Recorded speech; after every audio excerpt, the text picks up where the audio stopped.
Orlando, na Flórida, vai receber festival para honrar a Amazônia com shows, cursos e oficinas gratuitas. Mineira bate recorde das Américas em Campeonato Mundial de Halterofilismo Paralímpico. Churrascaria brasileira de New Jersey é condenada a pagar multa de hora extras aos funcionários. Pesquisadores brasileiros desenvolvem pão funcional com potencial para prevenir a asma. E vice-prefeito de Porto Alegre cumpre agenda nos Estados Unidos em busca de ajuda para a capital gaúcha.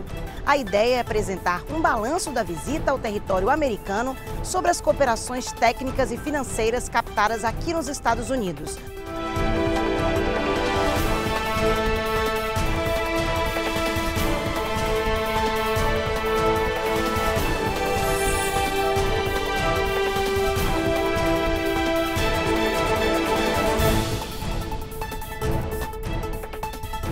Olá, está começando agora o Jornal Américas no Ar. Olá, a região central da Flórida vai sediar neste sábado o Festival do Dia da Amazônia. A celebração acontece anualmente em diferentes cidades do mundo, mas desta vez será em Orlando com tudo gratuito. Será um dia dedicado à biodiversidade, com direito a passeio virtual pela Amazônia. O festival vai oferecer ainda shows, aulas ambientais, medicinais, gastronômicas e muito mais. A reportagem é da Carla Marinho. Amanhã é o Dia Mundial da Floresta Tropical e uma das áreas verdes mais conhecidas do planeta é a Amazônia, que produz 20% do oxigênio e água doce do mundo. Para comemorar essa data tão importante, Orlando, na Flórida, vai sediar um festival dedicado só à Amazônia. Será um evento para celebrar a biodiversidade e importância ambiental do planeta. Brasil. Pra mim, Brasil. O Amazon Day foi feito para levar informação e educação em massa, através de entretenimento e de forma didática. Porque ninguém cuida do que não ama e ninguém vai amar o que não se conhece. Na programação estão diversas atrações, como oficinas, cursos, shows, gastronomia e muito mais. Além da parte de entretenimento, o encontro também planeja debater e discutir temas como saúde e meio ambiente, em painéis abertos à participação dos visitantes. E com um óculos de realidade virtual, será possível fazer um passeio dentro da floresta amazônica. Vários estudos mostram que o contato com a natureza traz bem-estar físico e mental. E aqui nós iremos trazer esse talk show que vai trazer muito esclarecimento de saúde e meio ambiente. O Amazon Day terá programação para todas as idades e será totalmente gratuito. Agora, olha só essa notícia. Uma brasileira participou de um campeonato mundial paralímpico de halterofilismo no leste europeu e adivinha só? Subiu ao pódio e ainda superou o último recorde das Américas. A atleta mineira vai representar o Brasil nas Paralimpíadas de Paris, na França. A autora da façanha foi Lara Lima. A atleta paralímpica levantou uma barra com 107 quilos na categoria 41 quilos e surpreendeu todo mundo. O Comitê Internacional disse que a mineira superou o último recorde de todas as Américas, que era de um levantamento de 103 quilos. No campeonato, que aconteceu em Tbilisi, na Geórgia, a Lara ficou em terceiro lugar e levou medalha de bronze. Quem conquistou o ouro foi a chinesa Chekui e a prata foi a nigeriana Esther Norugu. Essa Copa do Mundo no leste europeu foi o último torneio internacional de halterofilismo antes dos Jogos Olímpicos, que vão acontecer em Paris, na França, a partir do dia 28 de agosto. A brasileira superou todas as pontuações e vai representar o Brasil na disputa mundial. Em New Jersey, uma churrascaria brasileira foi condenada a pagar salários atrasados e indenizações a funcionários. Uma investigação do Departamento Norte-Americano do Trabalho concluiu que o restaurante violou regulamentos federais de horas extras e não manteve registros exigidos na folha de pagamento. A Flames Brazilian Steakhouse vai ter que desembolsar mais de $84 mil a 13 funcionários que abriram o processo. A notícia foi divulgada no site oficial do Departamento de Trabalho como violação dos direitos dos trabalhadores e obtenção de vantagem injusta. O departamento citou que o roubo de salários de funcionários é um problema crescente aqui nos Estados Unidos e que os oficiais estão aumentando a fiscalização para coibir esse tipo de comportamento em defesa dos empregados. Agora a gente fala sobre imigração, porque dados do Departamento de Segurança Interna dos Estados Unidos mostram uma queda acentuada nas prisões na fronteira sul. A Casa Branca justifica a baixa no número de cruzadas ilegais às recentes iniciativas de Joe Biden. Nas últimas semanas, após os anúncios do presidente Joe Biden sobre novas políticas de imigração que restringem os pedidos de asilo, as prisões na fronteira sul tiveram uma queda de 25%. Outros dados divulgados pela Alfândega e Proteção de Fronteiras dos Estados Unidos mostram que os agentes prenderam quase 118 mil imigrantes que entraram ilegalmente no país somente no mês de maio.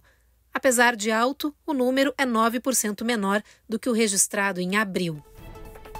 Depois do intervalo, a gente mostra os detalhes da agenda do vice-prefeito de Porto Alegre aqui nos Estados Unidos em busca de ajuda para a reconstrução da capital gaúcha. E com a temporada de furacões em vigor por aqui, tem reportagem com dicas de como se preparar para as emergências climáticas.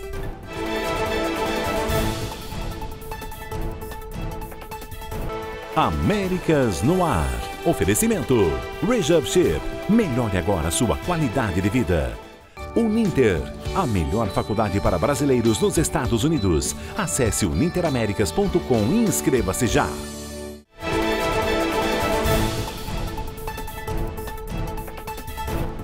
Em visita aos Estados Unidos, o vice-prefeito de Porto Alegre fez uma parada em Miami, na Flórida, para se reunir com o cônsul-geral do Brasil e empresários. Ricardo Gomes está nos Estados Unidos para angariar recursos para um programa emergencial que visa reconstruir Porto Alegre. É que a capital gaúcha foi uma das regiões mais devastadas pelas intensas chuvas e inundações que atingiram o Rio Grande do Sul. Os detalhes com a repórter Cone Rocha.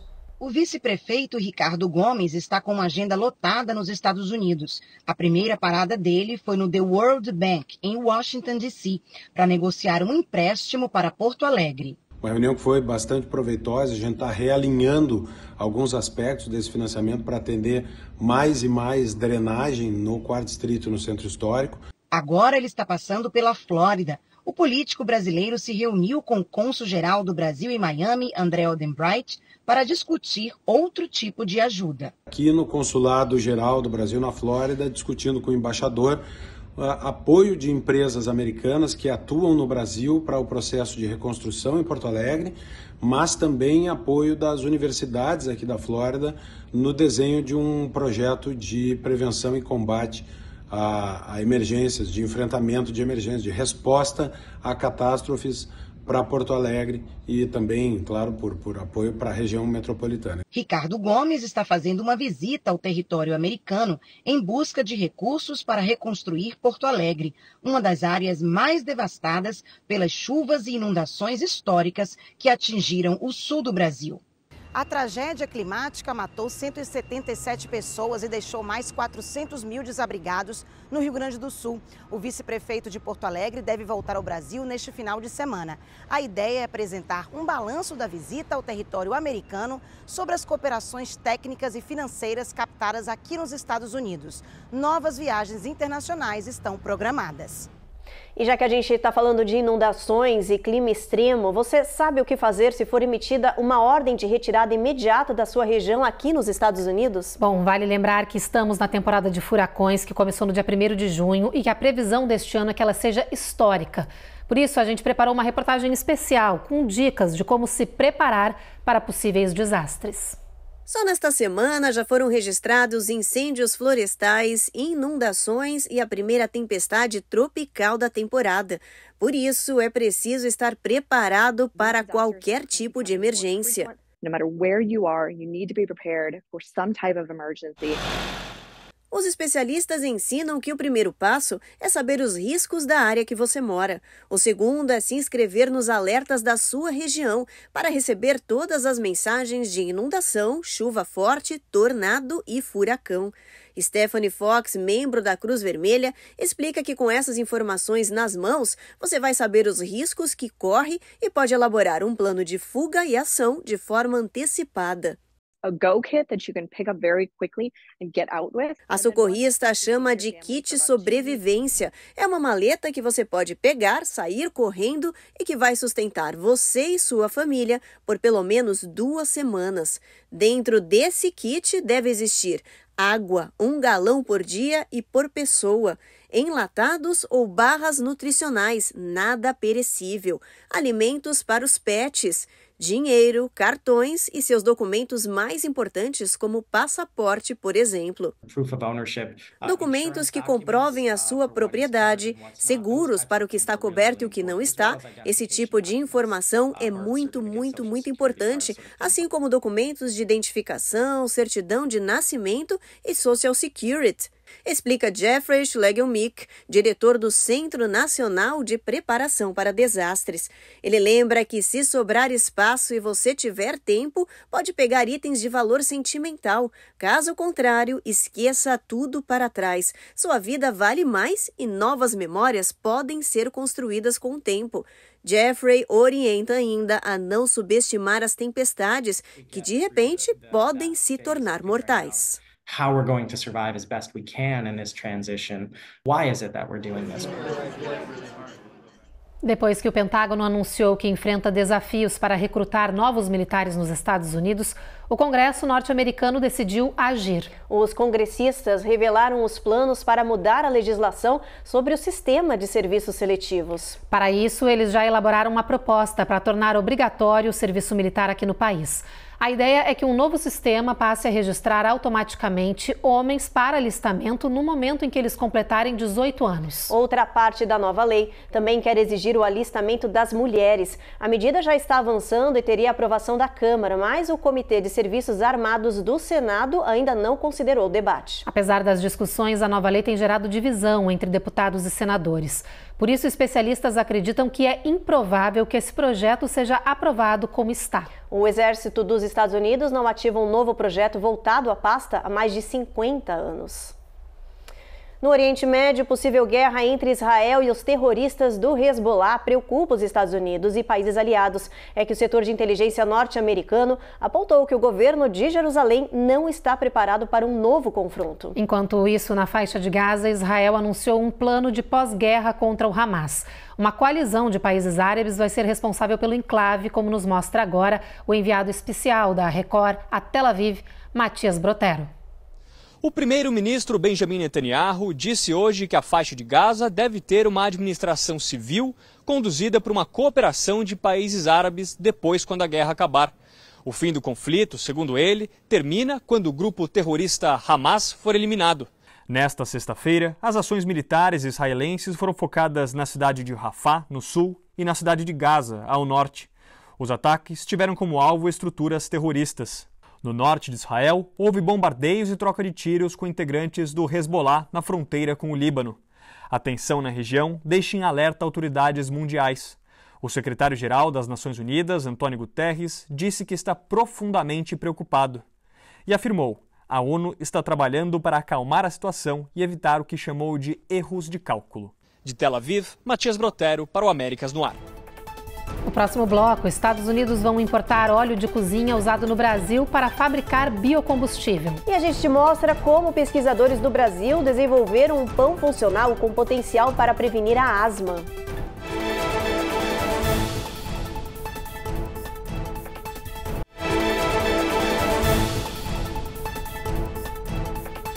Os Estados Unidos vão começar a importar óleo de cozinha usado do Brasil. O anúncio foi feito pelo governo brasileiro depois da aprovação sanitária das autoridades norte-americanas. A ideia é transformar os resíduos de óleos e gorduras vegetais de cozinha do nosso país em biocombustíveis aqui nos Estados Unidos. O Ministério Brasileiro da Agricultura chamou esse acordo de uma oportunidade única. Em nota, disse que o comércio tem chance de crescer junto com as demandas desses combustíveis no território norte-americano. Esta foi a segunda abertura dos Estados Unidos para produtos agrícolas brasileiros. Em janeiro, o governo americano já tinha autorizado a importação de gelatina e colágeno de origem animal. E cientistas brasileiros criaram um pão funcional que pode combater um dos maiores problemas de saúde pública do mundo, a asma. Segundo a ONU, 334 milhões de pessoas sofrem dessa doença respiratória no mundo. A Eloá Urazen mostra pra gente que essa descoberta brasileira pode mudar esse cenário. O segredo do alimento está numa levedura probiótica patenteada que ajuda a equilibrar micro-organismos presentes no sistema digestivo e, assim, trazer benefícios à imunidade. A lógica por trás desse pão é basicamente a mesma por trás das famosas bebidas lácteas, que oferecem lactobacilos vivos aos consumidores. Os pesquisadores, porém, garantem que esse pão funcional é ainda melhor para a saúde e não há grandes contraindicações.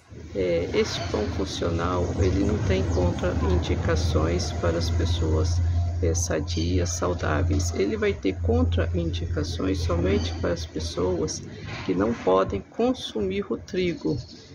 São aquelas que têm alergias alimentares ou intolerância às proteínas formadoras do glúten que estão presentes no trigo.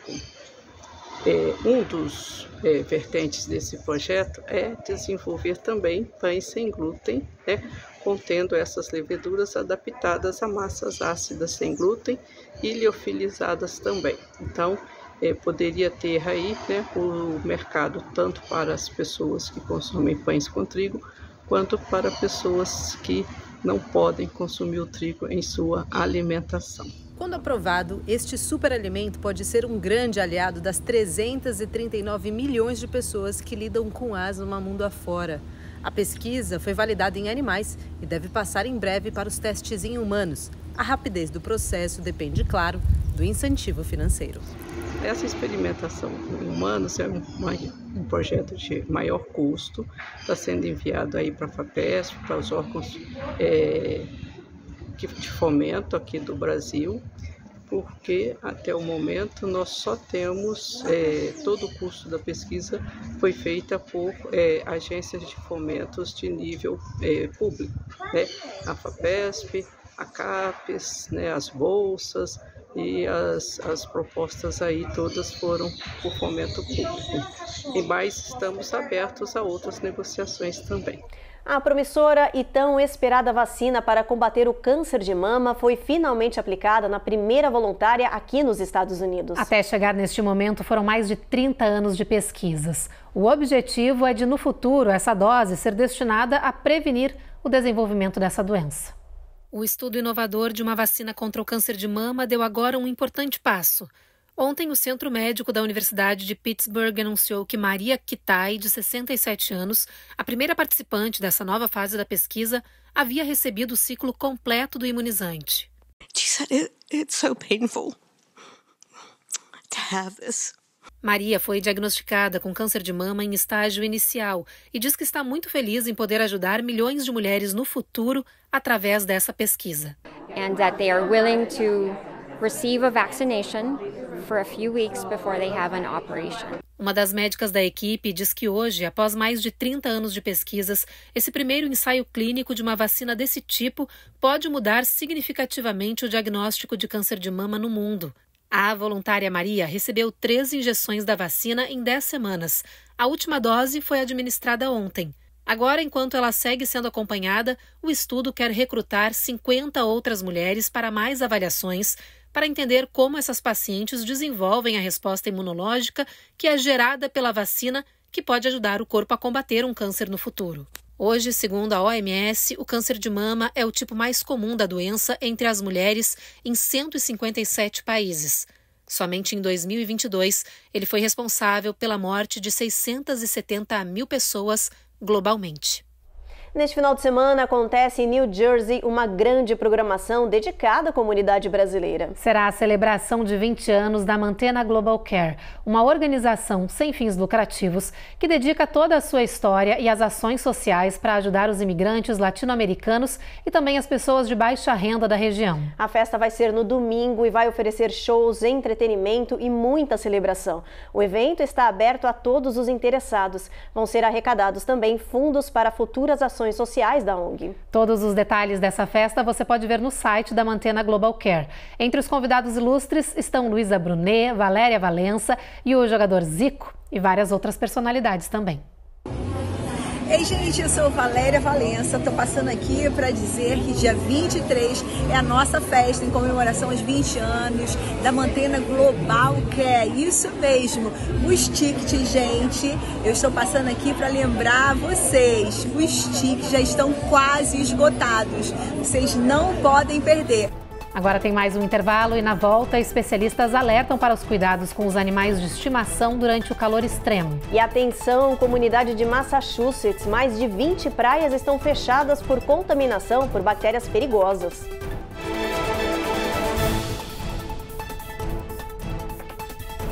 Américas no Ar. Oferecimento Rejab Ship. Melhore agora sua qualidade de vida. Uninter, a melhor faculdade para brasileiros nos Estados Unidos. Acesse uninteraméricas.com e inscreva-se já.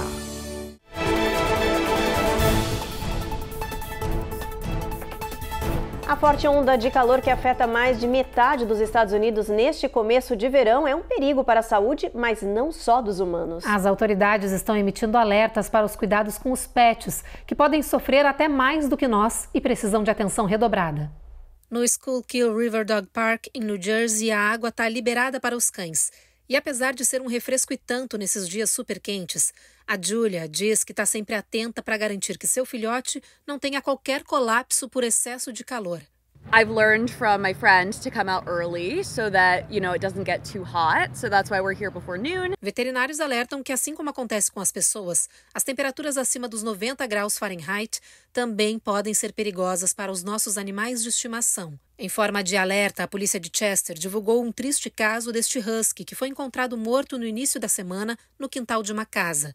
Uma investigação revelou que o cão estava amarrado e ficou exposto por horas ao calor extremo até colapsar.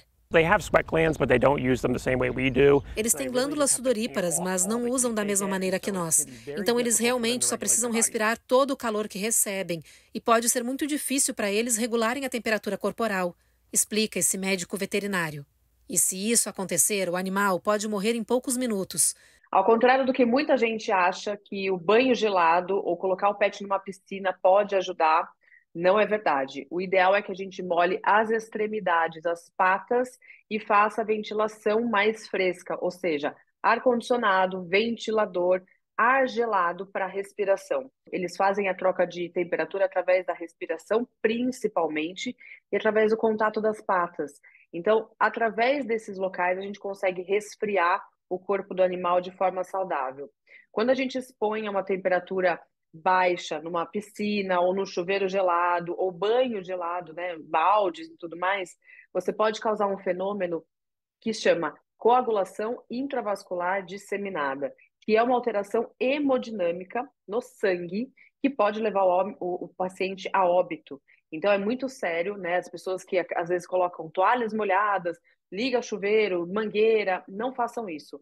Molhem as patas, coloquem gelo, oferece água gelada, gelo para o animal comer, ventilador e ar-condicionado. É importante que no calor extremo, os pets fiquem dentro de casa e sempre com acesso a bastante água. Os especialistas recomendam ainda mudar as horas de passeio para o começo da manhã ou à noite.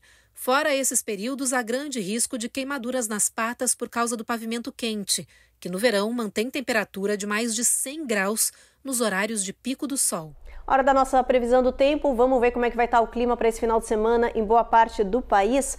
Olha só, no nosso mapa a gente vê que Boston tem chuva mínima de 65, máxima de 79. Nova York tem trovoadas ao longo do dia. Essa tempestade segue em Norfolk, Charlotte a gente já tem sol brilhando, Atlanta tempo encoberto. Olha, na Flórida tempo ruim aí, chovendo em toda a região, máxima de 98 nessa área. New Orleans sol entre nuvens com máxima de 94 e Houston máxima de 91 também com tempo encoberto, Evelyn. O sol começa a brilhar bastante em San Antônio, lá no Texas, com máxima batendo 91 e máxima de 104 prevista aí para El Paso, gente, muito quente. Em Albuquerque, a previsão continua de sol entre nuvens. Phoenix, a mesma coisa, mas com a máxima batendo 110. Lá em Las Vegas, em Nevada, 111 de máxima. Em São Francisco, o tempo começa a ficar um pouco mais ameno, máxima batendo 64, mínima 54. Sol entre nuvens, um pouquinho nublado amanhã e também ao longo de todo o final de semana. Como vocês sabem, o verão já começou oficialmente aqui no território norte-americano e alguns estados do nordeste do país já estão sofrendo com as altas temperaturas, como Massachusetts, por exemplo. Só que a população está proibida de se refrescar no mar. A repórter Giovanna Locatelli mostra pra gente que pelo menos 20 praias do estado estão fechadas por causa de altos níveis de bactérias na água. Nos últimos dias, as temperaturas em Massachusetts passaram dos 90 graus Fahrenheit, chegando a atingir em alguns momentos 3 dígitos.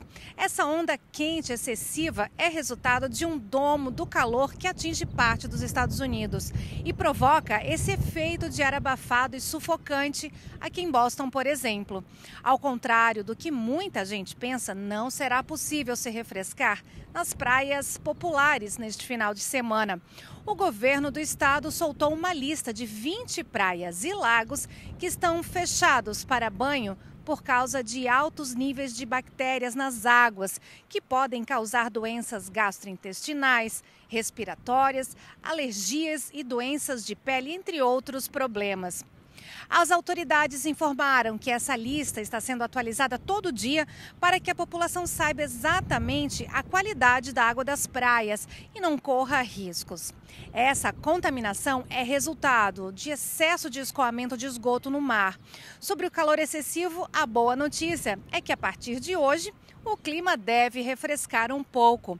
As autoridades esperam uma frente fria que deve baixar as temperaturas nesta área do país. É isso, muita atenção nessas áreas aí, nas praias dessas regiões de Massachusetts. O Jornal Américas no Ar, então, termina agora. Continua com a nossa programação, porque está chegando agora a Rainha da Pérsia. Um bom final de semana e a gente espera vocês de novo na segunda-feira. Até lá. Até.